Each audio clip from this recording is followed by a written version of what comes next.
bienvenue dans Caille Caraïbes. Et aujourd'hui, chez Colibri Spirit, le spécialiste du mobilier en bois massif, nous allons vous montrer plus particulièrement une pièce qu'on nous réclame très souvent, le lit à baldaquin, et vous montrer comment il est très facile de faire son montage. Nous allons donc vous montrer les différentes pièces qui constituent un lit à baldaquin, un lit qui est forcément assemblé. Donc vous avez le pied de lit qui est ici au sol, la tête de lit appuyée contre le mur, les deux traverses qui vont permettre de soutenir la moustiquaire et les deux côtés qui vont soutenir toutes les lattes. Toutes ces pièces sont assemblées avec des pièces de ferronnerie pour garantir une fixation solide et permettre également le redémontage le cas échéant si c'est nécessaire par la suite. Pour le montage de votre lit, vous n'aurez besoin que de deux aides, une clé plate de 12 et un partenaire. On commence par fixer les deux côtés sur leur tête de lit. Très facile à clipser et maintenant il n'y a plus qu'à renforcer sa fixation en serrant les deux écrous.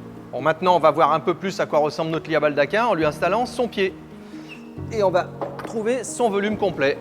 Donc les deux pour monter et ensuite simultanément, cette fois-ci, nous allons fixer les deux côtés de façon à trouver l'ossature complète du baldaquin. Là, il n'y a plus besoin de le tenir, simplement renforcer la fixation en resserrant les écrous comme on l'a montré tout à l'heure sur la tête de lit. À partir de maintenant, il n'y a plus besoin d'outils, tout se fait par un emboîtement à la main. D'abord, la barre de fixation qui va assurer le renfort du sommier. Donc deux jambes de force supplémentaires qui viennent assurer le bon maintien du milieu du lit. Pour une meilleure fixation, ces jambes de force, il est conseillé de les visser. Pour les lattes du sommier également, pas de raison de se tromper, chacune est notifiée et vous retrouvez le même numéro sur le support là-bas.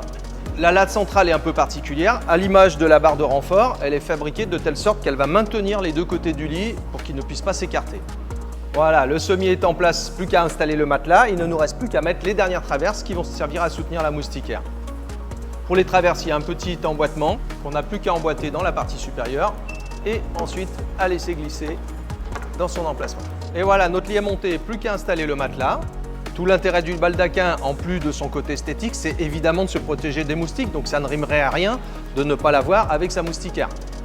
Ça y est, c'est installé, je vais pouvoir dormir tranquillement à l'abri des moustiques, mais pendant la journée, si on veut laisser respirer son lit, on a installé un petit lacet à mi-hauteur de la moustiquaire dans les angles qui vous permet de faire un petit côté esthétique.